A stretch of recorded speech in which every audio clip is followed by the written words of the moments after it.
millions d'euros bi nga xamantene trouvé nañ ko entre l'AC Milan ak équipe bi di Como fa la Assane Diao nekk entraîné par l'ancien milieu de terrain de la Roja passé par le FC Barcelone nekkoon tamit capitaine ci équipe bi di Arsenal et Blues de Chelsea muy Cesc Fabregas moom mooy l'entraîneur de Como. Donc Malick Thiaw de rejoindre finalement pas Como malgré un accord trouvé entre les deux clubs. Donc les deux formations s'étaient entendues sur un montant avoisinant les 25 millions d'euros pour le transfert du défenseur central allemand, mais l'opération a capoté après le refus catégorique du joueur. Donc le défenseur sénégalais-allemand sous contrat avec le Milan jusqu'en 2027 n'a jamais donné son feu vert au transfert. Pourtant, le club lombard voyait dans cette vente une opportunité de réaliser une belle plus-value 2 ans seulement après son arrivée en provenance de Schalke 04. Donc Malick Thiaw laata muy ñëw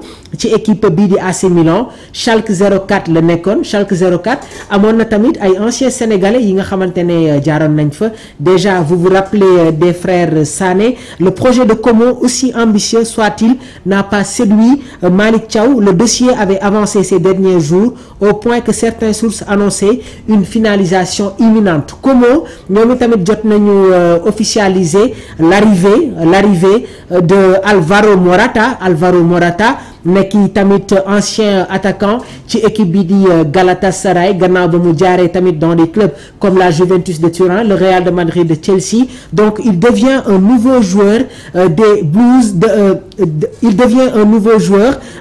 Como. Autre information bi nga xamantene toujours tamit dafay concerner le mercato ki nga xamantene moom mooy Luka Modric sànq jox naa leen boobule information waaye tamit Retegui nekk joueur bu doon football année bi ci équipe bii di Atalanta Bergame moom moo remplacé woon la blessure de Scamacca. Donc Retegui moom tamit quitté na équipe bi nga xamante ne moom mooy Atalanta. Il s'envole vers l'Arabie Saoudite. Autre information bi nga xamante ne cette fois-ci dafay concerner équipe bi nga xamantene moom mooy Tottenham. Donc Tottenham bu Pape Matar Sarr jot nañu officialiser arrivée bu international ghanéen bii di Kudus nekkoon ni tamit joueur bu doon football ci équipe bii di West Ham. Donc une information confirmée par Fabrizio Romano. Here we go. Donc il devient un nouveau joueur des Spurs. Donc Chelsea sax ñoom jotoon nañu rentrer en contact avec le joueur, mais l'international ghanéen a été très clair. Sa destination mooy Tottenham bi nga xamantene war na football la prochaine Ligue des Champions. Donc lu ma leen mën a wax rek mooy cet effectif des Spurs ñu ngi koy renforcer. Déjà daaw y avait un schéma bi nga xamantene quasiment daanul woon changer avec Vicario. Cristian Romero, le capitaine des Spurs, moom tamit ñu ngi ko doon évoquer fële nga xamantene moom mooy ci Espagne, plus précisément au Wanda Metropolitano. Les colchoneros de l'Atlético de Madrid ñoom ñi nga xamantene ñi ngi renforcer wu au niveau de leur départ, au niveau de leur défense après les multiples départs de César Tango Azpilicueta, Renildo, Alex Witsel. ñoom tamit quitté nañu le club de l'Atlético de Madrid, mais Cristian Romero pour le moment moom mi ngi nekk un joueur de Tottenham. Donc Tottenham va jouer la Ligue des Champions. Déjà au niveau de leur charnière centrale daanul woon changer waaye tamit am nañu tamit benn arrivé bi nga xamantene day concerner Danso nekkoon défenseur bu doon football ci équipe bii di Lens. Waaye ci équipe bii di Tottenham les titulaires sont Romero ak Van den Ven bi nga xamantene c'est un international hollandais. Pedro Porro, il est sur le départ. Heureusement que sax ma ñëw sur l'effectif de Tottenham. Pedro Porro est sur le départ. Am na ay yenn équipe yi nga xamantene bëgg nañu attirer l'international espagnol. Côté gauche am nañu un international italien passé par la Serie A, plus précisément dans cette équipe de l'Udinese muy Udogie. Ñoom ñooy former la défense à 4 côté Spurs. Au niveau du milieu de terrain, il y a de la concurrence avec les présences de Pape Matar Sarr comme ni mu koy waxee sur sa présentation.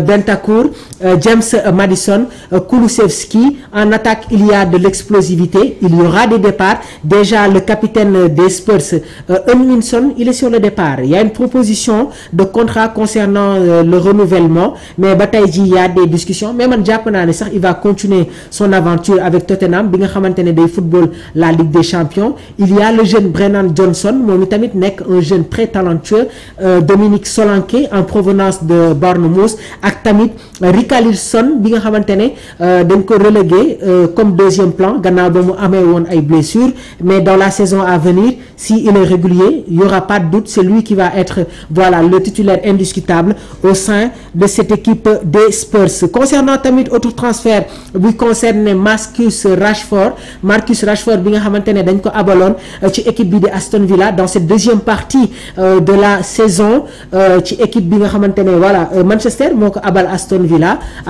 entraîné par Unai Emery qui insiste. Unai Emery mi ngi insister ci ki nga xamantene moom mooy Nicolas Jackson. Est-ce que vous êtes d'accord? Est-ce que Nicolas Jackson doit quitter Chelsea? Déjà, il y a les informations. Enzo Maresca compte sur Nicolas Jackson. Ba tey jii nii le tacticien des Blues, seen entraîneur, il fait toujours confiance à Nicolas Jackson malgré l'arrivée des attaquants. Estevao mu nekkoon tamit attaquant bu doon football ci Palmeiras day rejoindre équipe bi di Chelsea. Joao Pedro ak ki nga xamantene tamit moom mooy Liam Delap. Am na beneen transfert bi nga xamantene Chelsea officialisé na ko depuis daaw muy Kenda dafa nekk attaquant buy football ci équipe bii di Sporting, donc moom moo remplacé le départ le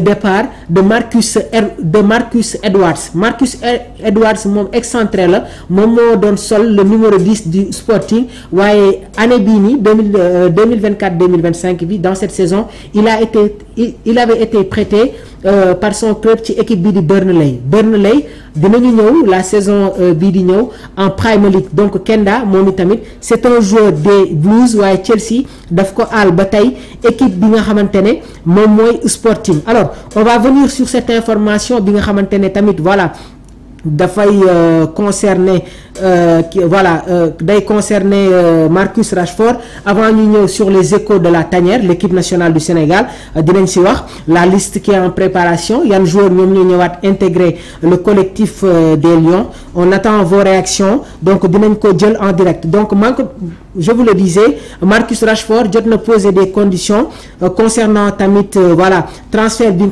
nga xamantene ñi ngi ko doon évoqué du côté du FC Barcelone. Selon National CAT, l'ailier anglais cherche un nouveau départ après une saison décevante avec Manchester United, waaye tamit dans la deuxième partie de la saison dafa def de belles prestations avec cette équipe d'Aston Villa. Beneen mbir bi nga xamantene tamit indil na ko frustration muy numéro 10 bi nga xamantene moom la doon sol, jox nañ ko léegi Matheus Cunha nekk un international brésilien, nekkoon moom itamit jaaroon na fi nga xamantene moom mooy la Bundesliga, football na ci équipe bi di Atlético de Madrid laata muy ñëw ci équipe bi di Wolverhampton. C'est lui qui va porter le numéro 10 de Marcus Rashford. Cependant, Rashford jot na formuler une demande essentielle muy se voir garantir un rôle central dans le projet sportif de Hansi Flick. Marcus Rashford déjà jot na poser ses conditions. Maanaam il veut faire partie, dafa bëgg occuper un rôle central dans le projet sportif de Hansi Flick. Marcus Rashford jot na tamit def li nga xamantene moom mooy des efforts concernant son salaire. Il a un salaire élevé, waaye def na ay sacrifices concernant tamit tey ji ses rémunérations. Donc le joueur est prêt à rejoindre le club Blaugrana. Il ne souhaite pas être remplaçant, mais a besoin de temps de jeu garanti et de continuité, ce qui selon lui est essentiel pour retrouver son meilleur niveau et réintégrer l'équipe d'Angleterre avant la Coupe du Monde 2026. Suñu leen ko résumé mooy Marcus Rashford déjà jot na joxe son accord pour rejoindre équipe bi nga xamantene moom mooy FC Barcelone. Et écoutez très bien, Luis Diaz, jamono ji Liverpool fermé nañu le départ de Luis Diaz parce que Bayern Munich ñi ngi insister, parce que Bayern Munich après le départ de Leroy Sané dañu war a renforcer seen attaque, et surtout avec la blessure de Jamal Musiala. Mais Liverpool dañu teg des conditions, c'est-à-dire un montant bi nga xamante ne dafay tourner entre 80 wala 85 millions d'euros. Est-ce que le FC Barcelone a les moyens de sortir somme bu toll noonu pour dem recruter Luis Diaz alors que Marcus Rashford il est prêt à faire des sacrifices, pare na pour diminuer son salaire. Et encore une fois projet bi nga xamante ne moom la FC Barcelone mettre en place séduire na ko léegi nag garantie bi nga xamante ne bëgg na ko am mooy mu am un temps de jeu avec le FC Barcelone waaye tamit loolu daf koy permettre mu retrouver l'équipe des Three Lions bi nga xamante ne war nañu dem sur la Coupe du Monde 2026. Quant au FC Barcelone, le Camp Nou ne considère Rashford que comme une option de secours après Luis Diaz. Le directeur sportif d'Echo dafa am ñaari priorité muy Luis Diaz ak Marcus Rashford waaye man li ma leen rek wax mooy est-ce que Barça côté finance pare nañu pour génne lu toll ci 85 millions d'euros pour recruter ki nga xamante ne moom mooy Luis Diaz. Il y a déjà Abdourahmane qui me fait un signe de la tête, lui c'est un vrai Catalan, et déjà Marcus Rashford son indemnité de transfert mi ngi tourner environ 50 millions d'euros. Donc il y a une différence de 30 millions d'euros entre Marcus Rashford ak Luis Diaz. Et Marcus Rashford c'est un joueur polyvalent et par moment avec les blessures de Robert Lewandowski je pense que Marcus Rashford nekk na un bon profil avec sa polyvalence capable d'évoluer comme excentré gauche. Luis Diaz moom tamit gis nañ ko cette année-ci am na ay matchs yi nga xamante ne football na ko comme avant-centre ci équipe bi nga xamante ne moom mooy Liverpool. Donc mu nekkoon tamit les informations yi nga xamante ne voilà que mi ngi doon tourner concernant le mercato. On va terminer rapidement avec l'équipe nationale du Sénégal. Il faut qu'on en parle. Il faut qu'on parle de l'équipe nationale du Sénégal. Déjà il y a Univers Gaïndé nee na une bonne affaire pour Tottenham. Ouais, c'est une très bonne affaire. Déjà ils vont se renforcer en attaque. Thiat nee na Real amul niveau. Pourtant Real am na niveau. Le Real m'a séduit ci rencontre bi nga xamante ne football nañ ko ak Dortmund, mais le Paris Saint-Germain est supérieur. Le Paris Saint-Germain écrase tout actuellement sur sa route. Donc Soleil 0 Zénith ñu ngi lay jaajëfal bu baax a baax ñoom Univers Gaïndé. Donc vous êtes très actifs dans les commentaires. Alors l'équipe